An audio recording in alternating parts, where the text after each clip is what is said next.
एक दौर था जब कवालियां फिल्मों की जान हुआ करती थी और इन्हीं कवालियों पर फिल्मों की सफलता का दारोमदार होता था। हिंदी सिनेमा के स्वर्ण युग के दौरान कवालियां अपने चरम पर थी और लगभग हर फिल्म में कम से कम एक कवाली होती ही थी। जहां तक पहली फिल्म कवाली की बात है तो यह 1935 की फिल्म तलाशे हक में कवाली थी अल्लाहू, जिसके बाद एक बहुत ही लोकप्रिय कवाली 1945 की फिल्म जीनत के लिए बनी, जिसके बोल हैं आहें न भरी, जिसे नूरजहां, कल्याणी और जोहर ने अपनी आवाज दी थी। एक बहुत ही लोकप्रिय कवाली थी 1958 की फिल्म अल हिलाल में, जिसके बोल हैं हमें तो लूट लिया मिलके हुस्न वालों ने, गोरे गोरे गालों ने, काले काले बालों ने।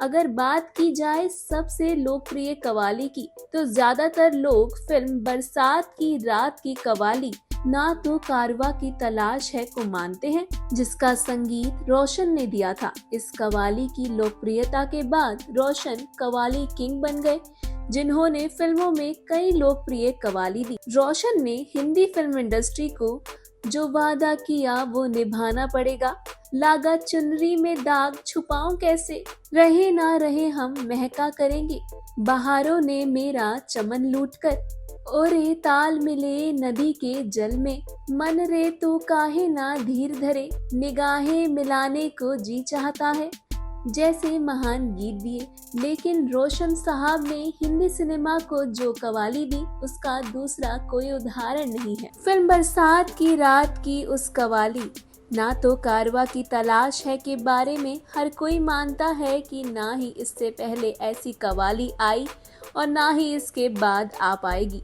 इस कवाली के बनने की कहानी भी बहुत ही दिलचस्प है। बात 1960 की है, जब मशहूर निर्देशक पंडित संतोषी भारत भूषण मधुबाला और श्यामा को बतौर लीड एक्टर लेकर बरसात की रात फिल्म बना रहे थे। फिल्म में संगीत था रोशन का और गीत लिखे थे महान कलमकार साहिर लुधियानवी ने। साहिर लुधियानवी को एक नायाब कवाली लिखने की जिम्मेदारी दी गई। साहिर लुधियानवी ने ऐसी कवाली की रचना की जिसमें न केवल उर्दू बल्कि ब्रज, हिंदी, पंजाबी, फारसी जैसी तमाम भाषाओं को अपनी जादुई लेखनी से इस तरह पिरोया कि जब आप कवाली को सुनते हैं तो लगता है कि किसी ने जिंदगी और इश्क का फलसफा आपके सामने निचोड़ कर रख दिया हो। इस कवाली को रोशन साहब ने राग कलावती से खूबसूरती से सजाया और मोहम्मद रफी, मन्ना डे, आशा भोसले, एस.डी. बातिश, सुधा मल्होत्रा जैसे महान गायकों ने अपनी आवाज देकर उस कवाली को अमर कर दिया। रोशन साहब ने बहुत ही बारीकी से हर भाषा को उसी अंदाज में गवाया जैसे उसका उच्चारण होता है। इस कवाली की रिकॉर्डिंग के लिए फेमस स्टूडियो को पूरी रात के लिए बुक कराया गया ताकि रिकॉर्डिंग के दौरान कोई शोर शराबा नहीं हो। उस दिन इस कवाली का रिहर्सल हुआ और रिकॉर्डिंग के लिए सभी गायकों से कहा गया कि वह सभी शाम 7 बजे तक स्टूडियो तैयार होकर पहुंच जाए। बताया जाता है कि इसकी रिकॉर्डिंग से पहले लगातार 12 घंटे रिहर्सल चला था। मोहम्मद रफी साहब, मन्ना डे, आशा भोसले, एस.डी. बातिश, सुधा मल्होत्रा जैसे देश के प्रसिद्ध गायक गायिका तय समय पर स्टूडियो पहुंच चुके थे। रिकॉर्डिंग के लिए 80 सांजिदों को बुलाया गया। वहां 20 से अधिक टेक्नीशियंस भी मौजूद थे ताकि किसी भी तरह की कोई भी तकनीकी दिक्कत ना आए। प्रसिद्ध रेडियो अनाउंसर आमिन सियानी के अनुसार ये कवाली राग कलावती से सजी थी और कवाली का अंदाज पाकिस्तानी कवाल मुबारक अली फतेह अली के अंदाज की तरह रखा गया था। वहीं रात को जैसे ही पूरी तरह से सड़कों पर सन्नाटा छा गया, स्टूडियो के भीतर रोशन साहब ने रिकॉर्डिंग की इजाजत दे दी। सभी गायकों और साजिंदों ने पूरी भक्ति भाव के साथ इस कवाली को गाया।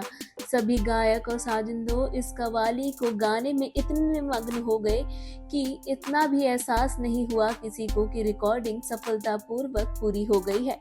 जब रिकॉर्डिंग पूरी होने की घोषणा की गई तब वहां उपस्थित गायकों और साजिंदों के बीच यह आवाज उठनी शुरू हो गई कि इतनी अच्छी कव्वाली, ऐसी कव्वाली ना तो आज तक बनी है और ना ही कभी बन पाएगी। यह सुनकर उन गायकों और साजिंदों में से किसी ने कहा, जी कहता है कि इस कव्वाली को रात भर गाते ही रहें। जिसके बाद इस बात का समर्थन बाकी लोगों ने भी किया। कई लोग बोल पड़े, वाकई ऐसा लगता है कि इस कव्वाली को रात भर गाएं और पता नहीं कि कब ऐसी कव्वाली गाने का मौका मिले भी या ना मिले। इसके बाद सभी लोगों ने इस बात पर सहमति जताई। इस कव्वाली को सभी ने रात भर गाने का फैसला किया, लेकिन तब तक रोशन साहब वहां से जा चुके थे। इस पर मन्ना डे ने आशा भोसले से कहा, आशा जरा देखो नीचे जाकर कि रोशन साहब चले गए या फिर हैं। उनको रोकना और कहना कि हम सब इस कव्वाली को रात भर गाएंगे और इसकी व्यवस्था वो करा दे। आशा भोसले जब नीचे गईं तब देखा कि रोशन साहब गाड़ी में बैठ चुके थे। आशा भोसले ने रोशन साहब को आवाज दी। रोशन साहब ने देखा कि आशा भोसले हाथ हिलाकर कुछ कह रही हैं। रोशन साहब कार से बाहर निकले और पूछा कि क्या हुआ। आशा भोसले ने कहा, रोशन साहब आज रात कोई घर नहीं जा रहा है, सबने तय किया है कि वो रात भर कव्वाली गाएंगे। रोशन साहब ने फेमस स्टूडियो में रात का कामकाज संभालने वाले स्टाफ से कहा, हमने पूरे रात के लिए स्टूडियो बुक कराया हुआ है, हमारे लोग रात भर स्टूडियो में रहेंगे, इसका इंतजाम करा दो कि रात में जरूरत पड़ने पर चाय आदि मिलती रहे, जो भी खर्चा होगा मैं दूंगा। इसके बाद सारे लोग पूरी रात कव्वाली गाते रहे। कव्वाली गाते गाते सुबह हो गई। कुछ गायक तो सुबह वहां से निकल गए, लेकिन तब भी काफी लोग रह गए और सब सुबह 9 बजे तक गाते बजाते रहे। इस कव्वाली का जादू आज तक इस कारण से बरकरार है क्योंकि इसे लिखने वाले से लेकर इसे संगीत देने वाले और इसे गाने तथा इसमें बजाने वाले सभी ने कव्वाली को एक चैलेंज की तरह लिया और इसे अपना सर्वश्रेष्ठ दिया। जहां मन्ना डे ने क्लासिक सिंगिंग का जादू बिखेरा है, तो उधर आशा भोसले और सुधा मल्होत्रा एक दूसरे से आगे निकलने की होड़ करती हुई नजर आई। वहीं मोहम्मद रफी का इस कव्वाली में प्रवेश तब होता है जब आधी कव्वाली हो चुकी होती है, लेकिन उसके बाद तो रफी साहब का ही जादू चलता है। जहां से रफी साहब इस कव्वाली को अपने हाथ में लेते हैं तो फिर यह कव्वाली बाकी सभी गायकों के हाथ से निकल जाती है और कव्वाली की बागडोर रफी साहब के हाथ में आ जाती है। दरअसल रफी साहब की आवाज मुख्य एक्टर भारत भूषण के लिए होती है और इस फिल्म के फिल्मांकन में दिखाया जाता है कि आधी कव्वाली के बाद भारत भूषण हारमोनियम थाम लेते हैं और गाना शुरू करते हैं। उनकी बगल में एक संजीदा का साथ देता हुआ गा रहा है। भारत भूषण और बगल में बैठे साजिंदे के लिए दोनों के लिए ही रफी साहब का इस्तेमाल हुआ है। और सबसे हैरत करने वाली बात यह है कि एक ही वक्त में जब रफी साहब भारत भूषण के लिए गाते हैं तो उनकी आवाज भारत भूषण पर अलग लगती है और जो कि जैसे ही वो साजिंदे के लिए गाते हैं तो उनकी आवाज बिल्कुल अलग लगती है। ऐसा कैसे हो सकता है कि एक ही गायक एक ही समय में दो अलग आवाजों में बिल्कुल अलग अंदाज में गाता हुआ नजर आता है। इस कव्वाली की रिकॉर्डिंग के दौरान दुनिया ने देखा कि उस समय के महान गायक और साजिंदे 2400 घंटे बिना थके हुए इस कव्वाली को गाते रहे और स्टूडियो से निकलते वक्त हर किसी की जुबान पर एक ही लाइन थी कि ऐसी कव्वाली ना तो बनी और ना ही आगे कभी बनेगी।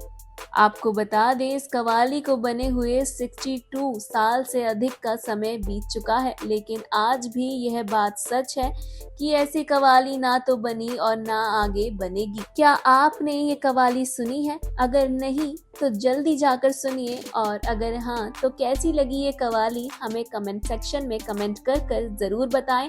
और ऐसे ही more interesting news and updates के लिए हमारे चैनल मायापुरी कट को सब्सक्राइब करना बिल्कुल ना भूलें and don't forget to press the bell icon.